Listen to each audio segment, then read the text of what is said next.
Welcome, and thanks for stopping by.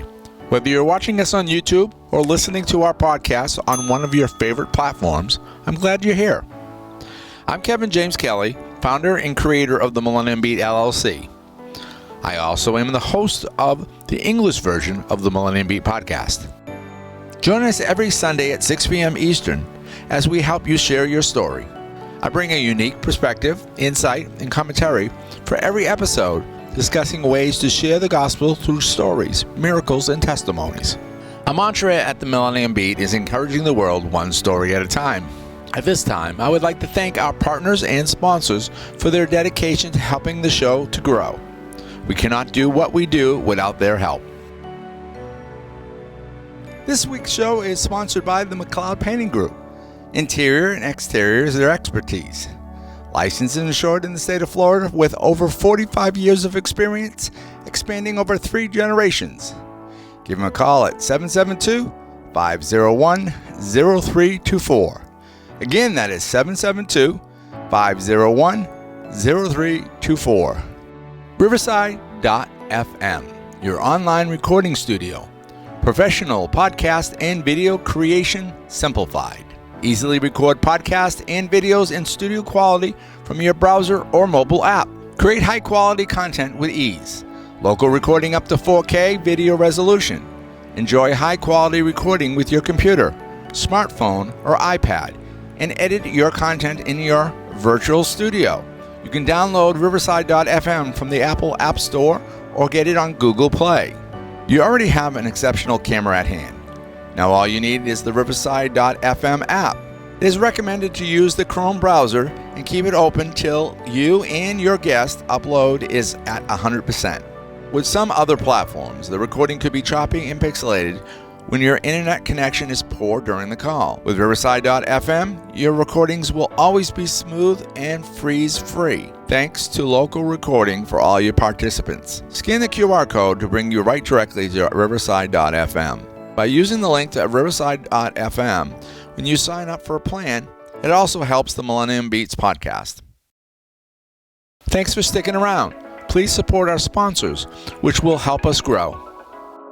If you'd like to know more about how to become a sponsor or other ways to help, please scan the QR code with your phone or tablet.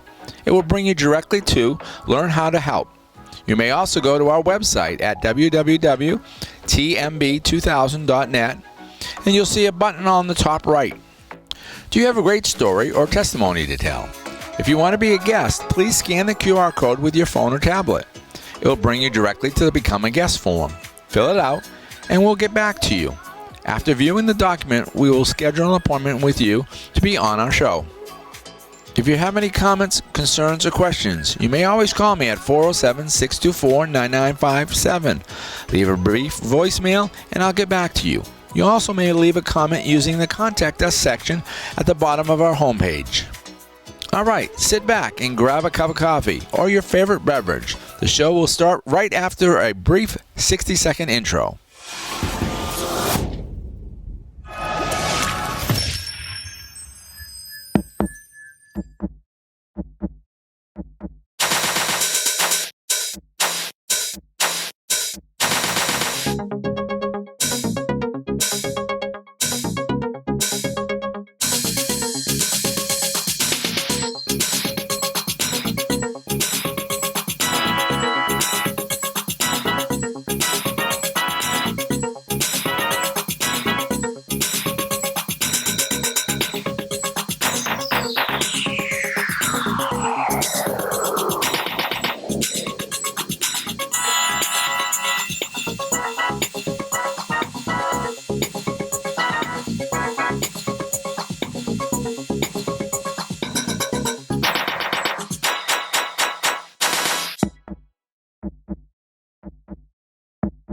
This is the Millennium Beat with your host, Kevin James. I'm in this studio with Nikki Davison. Nikki, thanks for joining me.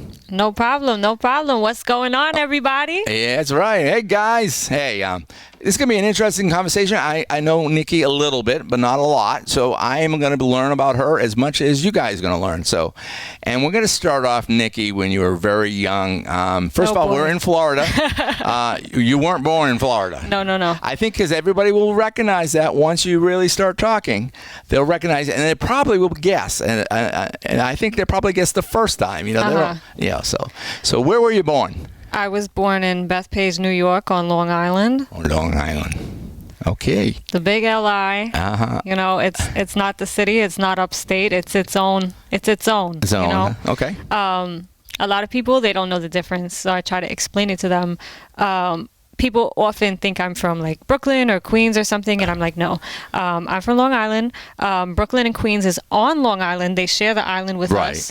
But they're Kings County and Queens County. And then what we refer to as being from Long Island is the other part of the island, which is Nassau County and Suffolk County.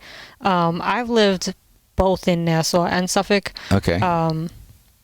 It's really kind of just it's hard to explain. It's like people. I'm from Massachusetts, so if they like say, "Where do you you're Massachusetts? Where do you live?" And I say, "Okay, outside of Boston." Yeah. Or outside of Worcester. More likely Boston, because if I said Fitchburg, you go, "Huh?" Right. Or they go Pittsburgh. No, Fitchburg with an F. And so a lot of times you'll use the main city or around your place, because otherwise people won't. I always just say Long Island only because I've lived in different places on the island, but if somebody really wants a specific, I normally tell them Farmingdale or Massapequa, or Farmingdale and Massapequa. I think I've heard that name. Because the first years of my life, I was in Farmingdale and Massapequa at the same time, because I was going back and forth because my dad lived in Massapequa and my mom was with me in Farmingdale. So that's where I spent like the first 8 years of my life. Yeah, it's funny when you say, like we just said Boston, like New York. If you say from New York, you go, "You're from New York City?" No, it could be from. There's a town in New York called Gloversville, which is west of Massachusetts and up near Buffalo and stuff like that. So most people think in New York, you live in the city, but not everybody in New York lives in New York City. Right, and then when I tell them where I'm from, they think automatically they picture Manhattan. Right. But not even Brooklyn or Queens looks like that. I mean, Brooklyn and Queens look completely different from Manhattan. You know, New York City is not just all the one picture. Everyone thinks New York City is Manhattan. Like, no. There's parts of Queens and Brooklyn that look just like LI. There's parts of the Bronx I've been to that look kind of like LI. Okay. I mean, there's suburbs within the city. It's weird. It's just one big metropolitan. Yeah. It's like Manhattan. Somebody says, "I'm from Manhattan," and go, "Okay, are you from Soho? Little Chinatown? Right. Are you from Harlem?" There's a lot of boroughs. I mean, there's Soho, which is, believe it or not, Soho is south of Houston. Oh, wow. That's what Soho is. And then you get Greenwich Village, which was an arts district. Then you have Chinatown. You have little different neighborhoods. So it's... So in general, in Queens, I don't know a lot about it. I know my niece years ago lived in Queens. Mm-hmm. I don't know if I've been to Queens. I used to drive buses, and I've been to Manhattan, and I've been to New Jersey, living in Paramus. And then I went over and I went to not the Phantom of the Opera, but it was Lily Tomlin in Search of Intelligent Life. It was a one-woman show. And that was, I don't know if you know the actress Nell Carter. She was on a show called Give Me a Break. This is well before your time. I mean, but I never really kept up with like movies and stuff too much. Well, this was a show, and the reason why I mentioned her name, she's now gone, she's passed, but we were waiting for our ride to be picked up outside of the theater, and she came out and stuff like that, and we said hi, but nothing big about it, no pictures, no autograph. Yeah. It's like, hey, now, it's like, it's nice to see you, But so you live there. How long did you live there? Okay, so was born in Bethpage. That is I believe that is Nassau County. That's Nassau County. And then my mom lived with me in Farmingdale. My grandma lived with us as well. Okay. We lived in an apartment. It was a house apartment. So it's kind of common on Long Island where there's like blocks of houses where there's a landlord that owns the property of the house, right. and people rent either the downstairs or they rent the upstairs. Okay. So I'm trying to think now because I think when I was a baby we lived upstairs and then we were downstairs. Okay. I think when I always mix it up, but I think when I was growing up I was on the downstairs. But anyway, I spent 8 years there because I also say Massapequa because my dad lived in Massapequa. Okay. So every day after school, my grandmother, my father's mother, used to pick me up from the bus stop and then bring me over there. And so was it a far distance between where that was and Massapequa? No. Very close. Farmingdale and Massapequa are like right there. Kind of a little bit like Deltona and Orange City. Deltona, Orange City, perfect example. Perfect, yeah. Yes, because there's a lot of towns. So there's a lot of towns and villages. Okay. So and they're like all clustered together pretty much. Okay. So you got all of these different towns and villages that are very small, but are separated. Right. And they just all like kind of combine together. Yeah. You know? I mean, when I grew up, I lived in Fitchburg, but our twin city was Leominster. You know, we were rivals and right next to each other. And, Right. You know, I mean, our population, I don't know what the population of your city was. Mine was only like 40,000 people, which is not a lot. Yeah, I don't really know because I mean, I think Deltona and stuff like that is well over that. You know, I mean, yeah. Well, Deltona definitely. I don't know what the stats are. Deltona's bigger. Yeah. Deltona has more land. Right. You know, we were all kind of clustered together. So if you're gonna take into consideration like population, you'd have to do it like combining multiple towns and right. Because everybody went everywhere. You know, 'cause we were so close together. Oh yeah, one happy family. Yeah. But yeah. Okay. So when I was about to turn 8. I believe I was about to turn 8 when we were moving to Florida. Okay. This is 2005. I was going into the 3rd grade. So this is when my mom and my uncle helped out as well. My uncle basically had like a big trailer type of thing, I guess. Packed all the stuff in there and blah, blah, blah. So my question is, while you're saying that, is what made them decide to move to Florida? You could move anywhere. I mean, why did they pick Florida? Okay, so I know why I picked it, but I was wondering why they picked it. So I guess a lot of New Yorkers, they look at Florida as like that place, like we're gonna move down to Florida, like that's like that's the vacation spot, that's the spot that a lot of people like to choose to move to, right? Because I don't know, for some reason that's how a lot of people feel up north. They look at Florida as like the really nice place, right? And they're like, oh yeah, like we're gonna go there. So I don't really know why my aunt and uncle decided on that spot. But I'm assuming that's why, because when I was a kid, they used to go down to Disney World with us all the time. For vacation. So, see, I find Florida as a good vacation spot. Because when I moved here, I came here as a vacationer. Yes. When I was early 20s, mid 20s. And I went back to Massachusetts and I said, hey, I'm going to move to Florida. And I kept saying it. I kept driving people crazy. And they go, shut up and just move to Florida. Because it took from 24 to 30 before I finally moved here. Oh, wow. But it was just because I loved it. As you growing up in the Northeast, or, you know, that part of the country, it's cold in the wintertime. It snows. Right. That too. That's a big factor as well, because everyone looks at Florida like it's the tropical spot. Right. And it's warmer there. I came down on my birthday. I think my 24th birthday. Went to Boca Raton. And it was beautiful. It was 80 degrees. Actually, I got a sunburn. We went to Disney. It was great. Right. Because I'm used to my birthday. One time on my 18th birthday, it was below zero. So 80 degrees was nice. So I enjoyed it. And again, I didn't come down here. I didn't work at first, you know, so it's like everything was nice. So that's a lot of people. So I was just curious why they chose Florida. But they chose it like most people. It's like it's a nice It's different once you live here. Yeah. I always say, unfortunately, people who are listening from Florida, I am not a Floridian fan. Yeah. I would love to live in North Carolina or Tennessee. And my running joke is I was flying to Tennessee and I missed it and I landed in Florida. But because, right now, what is it? It's 83 degrees out. I don't mind the heat. I just don't like humidity. But not crazy about it either. As you know, up north, they still have humidity. And unfortunately, some of the places aren't geared to it. They don't. I remember when I was a kid, sleeping with the windows open and the fan blowing, and you're basically just sleeping with pretty much nothing on, and then a very light sheet, and that's it. Because it was so hot and humid. But we have a thunderstorm, and then it was nice. Right. Here, it's hot and humid. Have a thunderstorm. It's even worse than it was before it started. Yeah, I hate that. Yeah, oh my gosh. It's just, and then typical. It has changed, but we used to have a saying, especially on the East Coast, it would rain every day, like at 3:00. You could set your watch to it.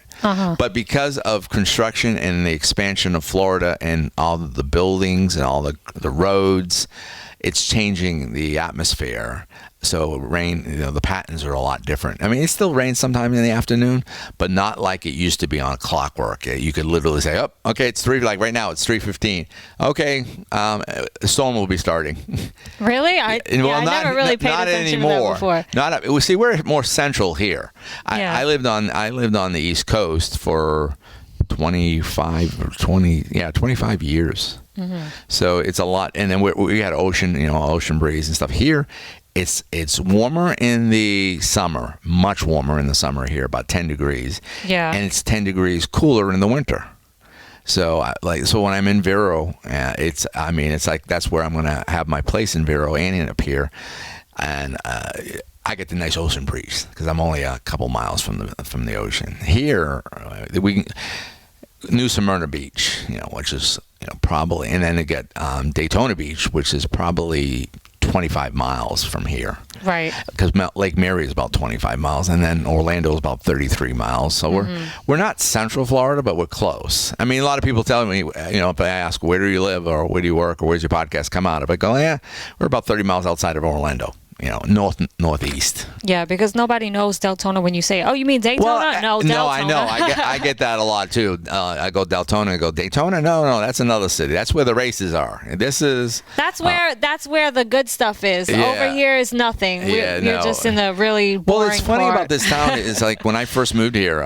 When Pastor Charlie told me about this place, and he said it's a multi-city. You got Daytona, DeBerry, Orange City, DeLand, Lake Helen, which he didn't mention at that time, but that's actually right now where I live is Lake Helen.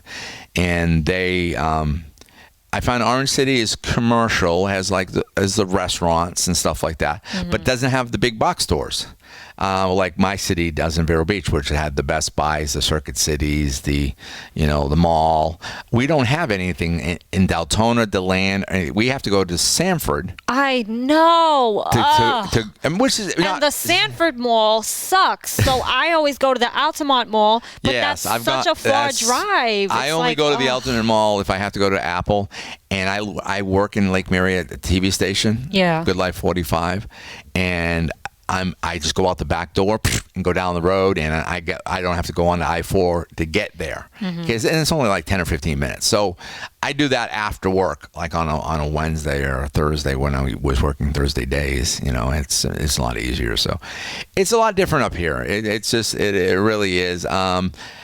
We have Walmart, obviously, and there's a couple of them. There's a Walmart store, and there's the big Walmart, and then there's a Walmart in DeLand. But there's restaurants. If you want restaurants, there's plenty of them around. Now, DeBerry, I always call it, is like Vero. It's a little more richer, I think. It's has a little bit more money because there are more houses.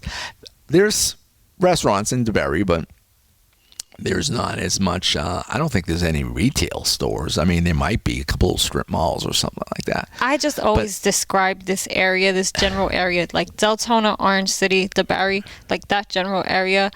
I just always describe it as like the place with just trees and houses. Yeah. Well, because it's I grew not... up in the country. I wouldn't classify that. I've been up in New England and stuff like that where there is just that trees and houses. Now, being that I do some stuff for Grubhub and stuff like that, I drive out west going toward Tampa over on 44 New York Avenue in DeLand. Mm-hmm. And Eustis is out there, and that's very towny, very lower income, I would say, mobile homes and trailers and stuff like that. And then there's Preston, I think, out there. I've gone out there to, and then you have I always say it wrong. It's DeLeon Springs. DeLeon Springs. Yeah, that's I always say it wrong. So yeah, I mean, I've been here since 2016, and I drive thousands of miles a year. So it's like I've got to know pretty much a lot. DeLand, some of the part of DeLand, very nice. I was just going to houses. say, I work in DeLand, and the downtown district, right? That's very similar to how a lot of Long Island looks. That's how it looks. Downtown. I hate delivering food from that area. I like the downtown area because it reminds me of home. Right. But it's just that one little area, and then after that, it's just trees and houses. Well, and also mobile that homes part of town is very collegey. It's because of was it Stetson? Yeah. Yeah. So you have a very collegey. It's like Main Street. You have a lot of stores. You have food. You have music. You have bars. There's a lot of culture that I feel like is existing over in that one section. Right. Because it's like everybody was like, oh, this is the spot where we got to put our business at. Right. Like this is where we're going to open our business right here because this is where it's popping. Right. It reminds me of downtown, USA type of thing almost, that you'd be, because even the parking, that's why I hate it, because when I go to deliver, I have to park like a mile away because there's there's very little street parking, and then they do crazy things like dog parades and bike parades, and you have to, that's why I like it. Yeah, I'm used to that, See, as I said, I grew up in a small city, 40,000. We had our 4th of July parade and fireworks and stuff like that, but nothing. It wasn't a big city. I never really lived. I go to work now when I drive 2 days a week. I have more traffic now than I ever did in 30 years of Massachusetts. Wow. I mean, I-4, it's like I cannot stand it, I-4. It's like they say it's one of the worst roads in the country for accidents. And usually every day that I travel, Wednesday, Thursday, and Friday, there's usually a delay, especially going over the Johns River, every single time. I'm really just used to this traffic because I hate it. On LI, it's like we're all kind of like packed in like sardines. Because all of the people from the city like moved to Long Island. So it's like a lot of Long Island now is like very similar to the city in terms of traffic, where like you get on the road and everybody is just on the road at the same time, bumper to bumper traffic at certain times. Yeah, you get used to it. See, I didn't. And then I lived in Vero Beach, and I lived maybe in Fort Pierce and drove up to Vero and didn't have a lot of traffic. I didn't have to take a major road to go to work because I used to co-run Blockbuster Video. So oh, wow. Remember that. So, nice. Yeah, it was a good day. I miss Blockbuster. I was number one, and my boss, which fired me. It's so funny, that story. And what we did is I was the first assistant, and we hired 2 other assistants, and one of them had an ego, and she wanted to be the ultra, what they call the alpha boss, so she got rid of me, and then as soon as she got rid of me, she was trying to go after the general manager. Oh, wow. So the manager later, I'm still friends with her today. I don't talk to her much anymore. She went in the banking business. But she told me, she goes, I'm really sorry that I let you go. It's like I shouldn't have done it. But it's sorry. I knew the owner, and I actually worked for Blockbuster from 2096. No, I moved here in 94. So I probably started in 94, 95. So 95 to 2010, basically, off and on. And I worked 3 different stores. I closed 2 of the stores when they went out. They went out, and he had the 3rd one I didn't have anything to do with. But I did work at it a few times. So it's like I was like one of the last managers. Literally, I worked the whole week. I mean, you know what it's like to be a manager. And I worked... we closed this. We opened the store like at 9, 10 o'clock in the morning, and closed it around 9 or 10 o'clock at night. And because it was midnight at one time, then went to 11. Then when we were closing the store, it got shorter and shorter. So all the other managers went off. See, I had another job, so I had 2 jobs. I worked for TBN, Trinity Broadcasting Network, and I did Blockbuster. Yeah. So it didn't matter to me. So once we were done, we're done. So right. But that's life. It's things happen. Stuff changes and. All right, so let's go back to your story. Where we followed down a rabbit trail. Yeah, we really went down a rabbit trail just now. Like my introduction for this is like, okay, guys, you're from New York and the Bronx or the Brooklyn or all those places. You might listen to this. You might find some interesting conversation. All the details. One of your hometown girls is on today. All the details about Florida. Somehow we got into that. Yeah, I mean, as I said, I'm not a big fan, and I was hoping to start traveling this fall. That way I can go, up north and stuff like that. But I'm going to say it again. If it was not for the stupid vaccine mandates and all of that crap, I would not be here. That was the thing that was the final straw for me, which is what made me come back. So you moved here, and then because you were 8 years old. You said, is that how old you are when you moved here first? I was turning 8, so I had my 8th birthday party here. Here in Florida. But I was entering the 3rd grade. Okay. And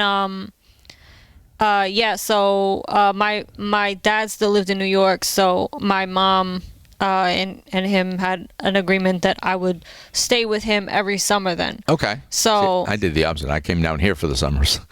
So it was like my upbringing was really like unstable and chaotic pretty much, and my dad always lived in different places, so whenever I was up there with him, I was always staying somewhere new pretty much. Okay. Did you like that kind of stuff? Because I would. I mean, my father was abusive, so that wasn't good. No, it was not a good situation. No, living in a different place, I would like. I like traveling. I like being in new places, but it wasn't very. It wasn't a good situation for a child to be in. No, I don't think so. It's not like my mom. She had custody. She had full custody over me, and she had. Restraining orders against my father. Mm-hmm. But because of how he was and how they were, whatever, I don't know. She just winded up like, letting me see him anyway. He was supposed to only be with me under like supervision pretty much. That was a part of the rule. Yeah. And that didn't happen, obviously. So everybody just kind of chose to do their own thing. Right. So then whenever I would go up to New York and stay with him, it was hard. It was hard for me. Yeah. It was not a great time. I did have moments of fun. I'm not going to act like it was all dark and gloomy. Like, I had cousins up there. Right. So, So you had relatives. My cousins, me and my cousins, when we would hang out, it was all fun. They were all younger than me, but I used to play with them. Okay. And then now, how old were you at this time? So from 8 on. So this was right away. So okay. The first time I moved down there, into the 3rd grade, and then as soon as summer came, boom, I flew up there, and then I would stay the entire summer up there, and then I would come down. Come back for the winter time. Yep. So school and stuff like that. Yep. Okay, so you did that for many years then. So for many years, yes, up until I want to say was the last summer I spent there. I think up until I was 15. Okay, so you were maybe a freshman in high school or. No, I was in my sophomore year. At 15, okay. Yeah, and that is when I stopped going up there. So you stayed here with your mother, and you stayed here in the summertime. Yeah, because then that was the first time when I kind of cut him off, basically. Okay. Because my mother wasn't aware of the abuse that was going on. Okay. Because, he was abusive to her first, obviously. Right. Oh, yeah. My parents were never married. Okay. So whatever, they weren't even together when I was young. Right. Like they were already split up by that point. Yeah. Basically, when your mother had you, because of all of the fighting and everything, and there was some incidents that happened where she had tried to get me away from the situation, right, but then just kind of went back. And she didn't want me to not have a father, but she didn't understand like that wasn't healthy for me, I guess. You know what I mean? Right. Yeah, I know what she was trying to do, but unfortunately, with an abusive father, and I'm not going to ask and stuff. There's different types of abuse. There's physical abuse, there's sexual abuse, and there's mental abuse. So it was all mental and physical and emotional. Right. Because telling somebody that they're worthless and stuff like that, as much as can kill someone's nature, as much as a sexual thing. I mean, they all have trauma. They all have traumas. Right. So there's people listening that have going through that situation. Right. So that's why we're here to shed a little bit of light on that. You had the situation, but you've coming out of it. You came out of it, and stuff like that. So well, in that scenario, they, even though they weren't together, he was always around all the time anyway. And so I witnessed a lot of. But he stayed up there. He never came down here. No. But prior to the move, right. I was around it all the time, and I witnessed a lot of like domestic violence and stuff when I was young, and there was incidents where I was like a baby in the back seat in the car seat, and he would be being very abusive, like in the car even. Situations like that. Obviously, I don't remember that stuff because I was a baby, but my mom tells me about it, so I know about it. But yeah, so when I came down here, my father actually was really pissed about it.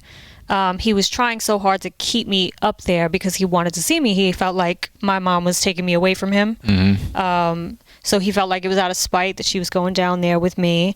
And he had told her on the phone basically that he was going to, he was basically going to come down there and shoot us all and kill us all with a gun. Oh, wow. So I also had a baby brother. Okay. My little brother, but he has a different father than me. Different father. Okay. Yeah. Same mother, different father. Yeah. So, but he was like saying basically he's going to come down there and kill all of us.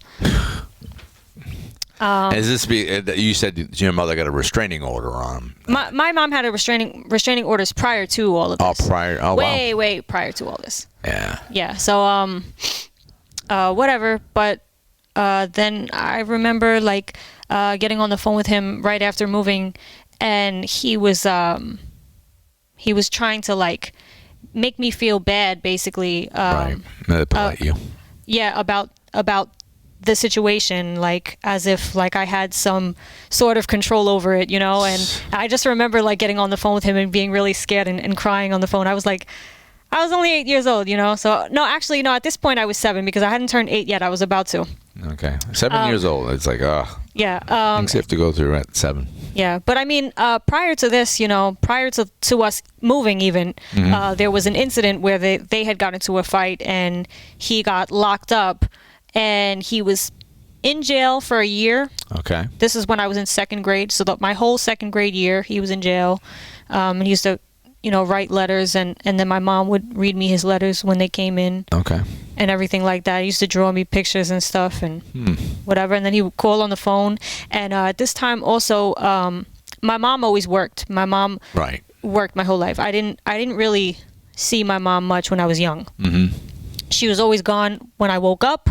Right. And she had to pay the bills. She had to take care of you. And I was asleep before she got home, pretty much. Right. And my grandmother was taking care of me during this time. It's so crazy to try now, to you said this earlier, but the grandmother was on your dad's side or your mother's side? No, so my grandmother on my mother's side lived in the Farmingdale apartment with us. Okay, so that was the grandmother. Okay, it was your mom's mom. So right, but then my grandmother on my father's side is the one who would pick me up at the bus stop, and after school she would take you over. She would take me to the park and do things with me and stuff like that, and then bring me back at home. So it was like that pretty much. Now, when I was in the second grade, my grandmother on my mother's side, who was my primary caretaker, pretty much. The one that was living with you. The one that was living with me, she was diagnosed with cancer. And it was very severe. And I think during this time they were trying to like find a doctor for her because she survived cancer twice, by the way. Okay. So this is the first time. I can't remember if it was the first or the second, but they were saying like within a couple of days, basically she was going to be dead if she didn't, find somebody. So whatever. She started getting her chemo treatments and everything like that, but she was in the hospital all the time. So she was in the hospital. So now my mom had to find a babysitter for me while she was working. And we had this neighbor across the street. And the woman who lived across the street from us, she was a little, she wasn't all there. Like, she was a little crazy, you know? Right. Now, my grandma used to always talk about her, like, because she would be like in our backyard sometimes with a flashlight, like hopefully it was night, you know. Yeah, like at nighttime she'd be. I can't imagine in the daytime, you know. In the nighttime, like in the middle of the night, she'd be like in our backyard with a flashlight looking around and stuff. My grandma would be like, what the F is she doing? Da, da, da, da. So it was a situation like that, and she used to steal from us sometimes, like. Oh wow. And then there was a couple of times where I don't know, she was just I can't strange, even remember. yeah. It's just strange. I don't want to get into a whole thing. Yeah, but whatever. you don't get that. Yeah. So we're going from you said you basically went up north until you were a sophomore, or maybe sophomore going to junior year. You said, okay, I'm done with going up north. Right, and that's what you said, right? Is that true? I mean, did I get that right? Yes. Okay. The woman that I was talking about, by the way, that she was my babysitter for the time when my grandma was in the hospital. Oh, okay. Yeah, that's why I brought her up. Oh, okay.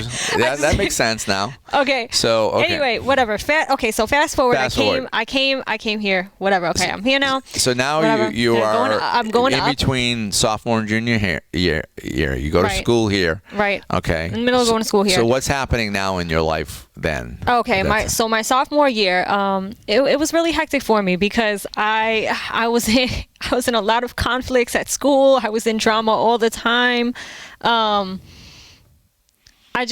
Were you the aggressive or the receiver of the drama? I was always the receiver, but I've always just been very controversial. I'll say that because I'm not gonna act like I was like super innocent, like I did nothing. Like, you know what it was? I was just like, I was a very loud girl. I was a very loud and out there girl. I can't see that. I was always like outspoken, maybe. Yes, outspoken. And aside from being outspoken, when I was in my teenage years, I believe I just did a lot of dumb things that teenagers do. Yeah, it was dumb in terms of like, I was like an attention seeker, you know. I didn't care if it was like positive or negative, and I kind of like welcomed the negative too. Like, oh yeah, you want to hate on me? Go ahead, hate on me. Now, has any of that changed since then? I mean, okay, have you grown? I've grown, but I'll still say like there's like a piece of me still that kind of feels that way when I have.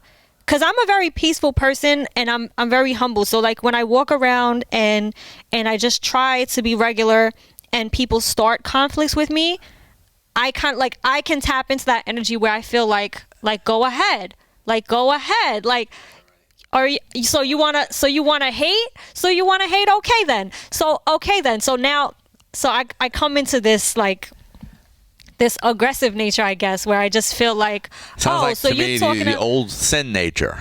Yeah, well, it's like, so you talking about me, but look at you though, and it it comes up every so often, that part. Yeah, well, that's part of growth. I mean, and we'll get into it, Christianity conversation. I haven't been able to fully eradicate that one part. Like that's just like, sometimes I hold my tongue and I'm like so proud of myself. Like, I could have said something, but I didn't. Yeah, well, it's a death, to our flesh, and you're some fleshers are harder to kill than others, Yeah. and habits and, and stuff like that. But high school me was like, Well, you didn't take any crap, so you're not going to be pushed around. well, yeah, but high school me was like such an attention seeker that it's embarrassing. Like, I used to do stupid stuff. Let me tell you what I used to do. You're not even gonna believe this. So middle school, I was like this too. Middle school, I was like, I don't know. I always liked like shock value, I was a creative person, and I liked shock value. So I used to like to just do random stuff out of nowhere. Like, I remember in art class, like this is in 8th grade, I like randomly did this. I stood on top of a chair and sang the Big Lots commercial. Like, who does that? No, that's definitely. I used to do stuff like that. And this is a young age, so. This is a young age, 8th grade. 8th grade. Stand on top of a chair, sang the Big Lots commercial. Like, no, like unwarranted. People used to like nickname me like, oh, like the crazy girl. Like, that's like in the yearbook. Who's like most likely to be crazy? Yeah, I Nikki. used to walk in the middle of the lunchroom, and just out of nowhere, unwarranted, just start breakdancing. Oh, wow. Now, did you ever thought in that time period to go into drama, theatrical plays? Okay, so during this time, though, pretty much from when I was young, right, all the way into my teenage years, I always wanted to be in the entertainment industry. Right. So I felt like, I was an entertainer at heart, so that's what I wanted to do. Yeah. Your school didn't have anything like that? Any plays? I mean, in middle school, I was in drama. Okay. But I always did my own thing. I never liked curriculum. I didn't. Yeah. You're a lone ranger. I was a terrible student. Yeah. I was terrible. Like, I could show you old report cards and old planners and old notes. My teachers used to write the same things about me all the time. I had terrible grades all the time. You almost sound like if I was looking at it from a teacher's perspective, it's the student that doesn't sit still and doesn't stop talking.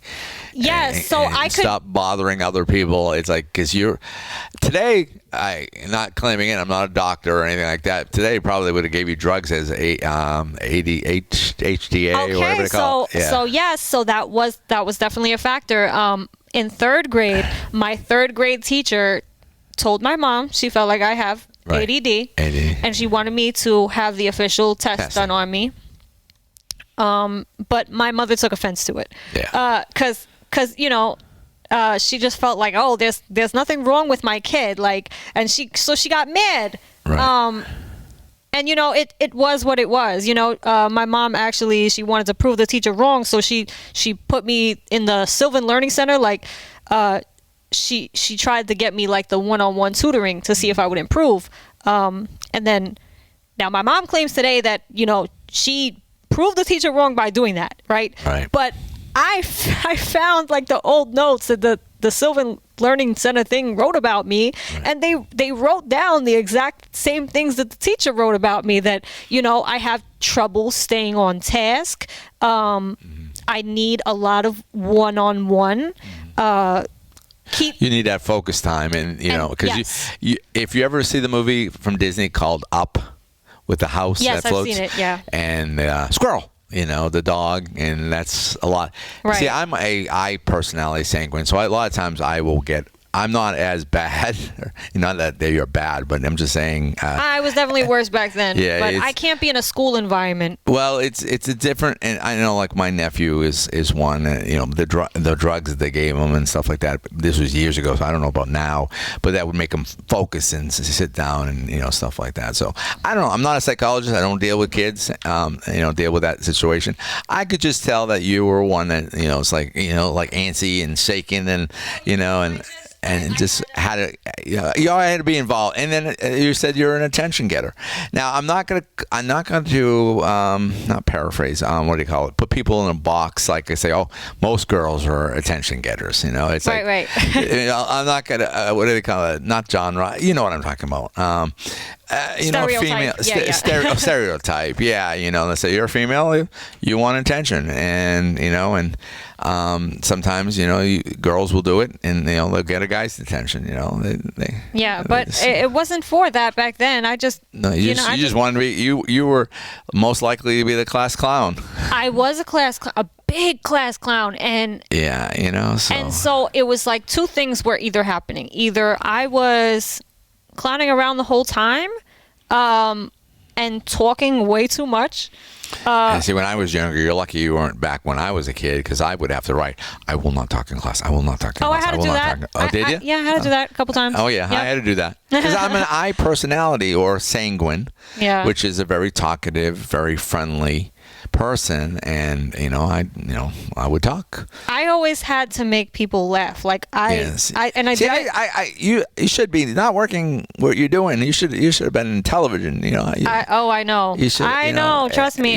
Because you have that. And that's because if you talk to a lot of actors, because I follow them on either TikTok or Instagram and stuff like that. Yeah. And I get to tell the ones that first of all, they're not like their character was, for sure. But they're also that they want that attention. They want that's why a lot of singers get up there, because they want that applause. They want they live off of it. It's kind of like like they're sucking people's brain. Okay, but we have to get into that later on too, because that is why the entertainment industry it's very demonic for that purpose, because and that whole it's like a it's like a trance state and everything. But we'll get into all of that. We'll get into that. So. But right now, as far as like high school me doing crazy stuff, I just kind of like evolved a little bit from my middle school me, where I just would take it up a notch further. Like I just used to do stupid things for no reason. Like I used to just I brought like a pitcher of Kool-Aid one time, like I brought a big pitcher of Kool-Aid and cups to school. Kool-Aid and cups. I just, you know what? I invented myself as a caricature, because I just became just one big caricature, basically. Yeah. Well, you like to have fun, and at least you weren't a wallflower. I think that's what they call them. Yeah. Well, people used to talk, and they would say things about me and blah blah blah. Yeah. So I wanted to take it up a notch further every time. Like, okay, I'm like, you want a piece of me? So what? I'll give you a piece of me. So what? So that was your high school, right, junior years and so like that. So what happened basically with your life a little bit going into your senior year of high school? I never saw my senior year. You never saw it? You stopped before that? I dropped out when I was 16. So you said 15 you were going to be. So you moved here, and then did you go to school for your junior year? Or because you say you're 15, so you probably went to your junior year. Yes. So you finished your junior year. No, I didn't finish my junior year. Oh, okay. I was still in the junior year, and I was technically a sophomore because I didn't have enough credits to be considered a junior. Okay, so you're in that situation, and you decided, I'm done. All right, so this is how it happened. There's a story for everything in my life, unfortunately. And I'm going to have to do 3 podcasts here, So. I know, that's the thing. Like I can't sit down and just answer like yes or no questions for anything, because everything has so many twists and turns, and then and it sends my brain in a spiral, because now I have to remember. Right. And that's the thing. Like I have so much like to remember. It's like my life goes by so quick, and I've always just got to be on go. It's always on to the next. I can never stop or pause or anything. So it's like all of this stuff is like accumulating in the process. And when people try to ask me questions, I'm like, well, this happened, and then what were we talking about again? It's like that. Yeah, I know it. I just heard a listener saying she needs to cut down on her caffeine. Did somebody say that? No, Really? I heard it in my head. Like somebody's listening right now, and it just said she needs to cut down on her caffeine. I don't drink coffee. I don't drink soda. But you or are nothing. You're an excited person. Which is fine. Yep. But natural it's energy. just funny. All natural. I just heard. So somebody out there listening, and I heard your voice in my head saying she needs to cut down on her caffeine because she, which is okay. It's not a bad thing. I know. I mean, I'm very energetic, but it's all natural. I'm mellow, but when I get excited, I get talkative and stuff like that. I've learned to hear. Because I'm the host of the show. Right. I try to keep things going on a path that we don't bore the heck out of people or they're. Okay, I'm so sorry. If I'm boring the heck out of you right now. No, I don't think you are. I mean, actually, I even thought of a person I wanted to listen to this, but. In general, okay, so you basically dumped out of school in your junior year. Okay, yes. What did you do? Go to work or just stay home? Or we're right there, but hold on. So I got to tell you the story about how that ended up happening. How I ended up dropping out. How did you drop out? So the junior year, right? You're a junior year, but you're really not a junior. You're a sophomore. Right.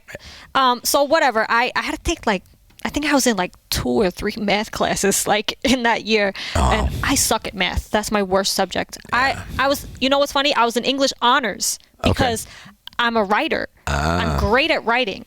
When it comes to math, though, I'm terrible. I didn't even put the puzzle pieces together, but I was kind of in a special ed or some sort of thing when I was in elementary school, and I think it was for reading, actually, which is funny because that ended up becoming my best thing. But anyway, yeah, so you can gather, I really didn't care about school at all. Right. I didn't care about it. Why? Because in my head, I was like, you know what? I'm not good at any of this. Well, it also probably was boring to you. Well, yeah, it was. It was. So you're not. They did not interest you in anything. I'm not saying the teachers did a bad job. No, they didn't. But a person like you needs to be stimulated. Yeah. With something that makes it, oh, this is cool. I like this. It was boring. Yeah. I had learning disabilities. Nothing was ever nobody ever gave me any special help for anything. Right. So I was just kind of going under the radar with whatever I had that I was dealing with. Right. And I didn't want to do any of that. I wanted to be an entertainer. I wanted to be in the entertainment industry. I'm like, you don't need school for that. You don't need school for that. I'm gonna be a famous rapper. You should have lived in California. Well, I had connections and everything later on down the line. But I always pushed myself when it came to my music, when it came to everything. In that, because music was in my life from very young. Music was always a big, huge part of my life because my dad, he rapped, he played guitar, he loved metal, he loved rap, and music in general. So he used to write songs as well. So that was early on in my life where I had all of that around me. So whatever. I only cared about music and being funny and everything else. I wanted to be in movies. I wanted to do everything in entertainment. So I was with I had a clique that I was in at the time. This is when you were a junior. Yeah, and me. At the time, I was really obsessed with Nicki Minaj. Oh my gosh, I know the name. I just can't picture the person. People they used to always say oh my gosh, she's in love with Nicki Minaj. That's the Nicki Minaj girl right there. These people started calling me Nicki Minaj because my name is Nikki. So right. Nicki Minaj, yo, Nicki Minaj. And this at the same time when she was really popping in her career. This is in her prime in her career. So a lot of people talked about her as it was, and I was so obsessed with her, and when I would rap, I would try so hard to sound like her. I would try to mimic her voice when I rapped, and now I look back on it when I was 15 rapping, I'm like, oh my gosh, this is so cringe. I can't even listen to it.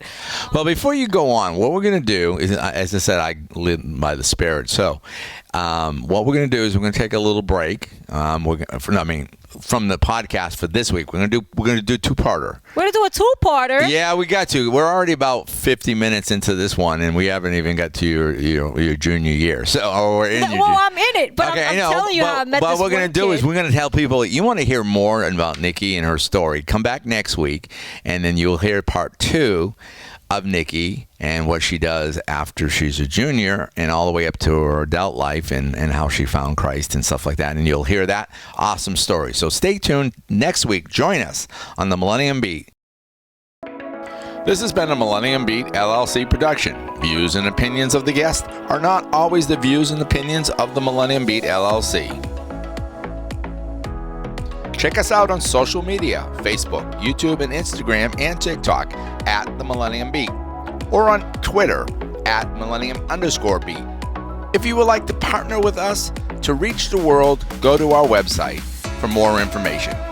You can go to themillenniumbeat.com or tmb2000.net. Your financial support is greatly appreciated. We couldn't do all we do without your support.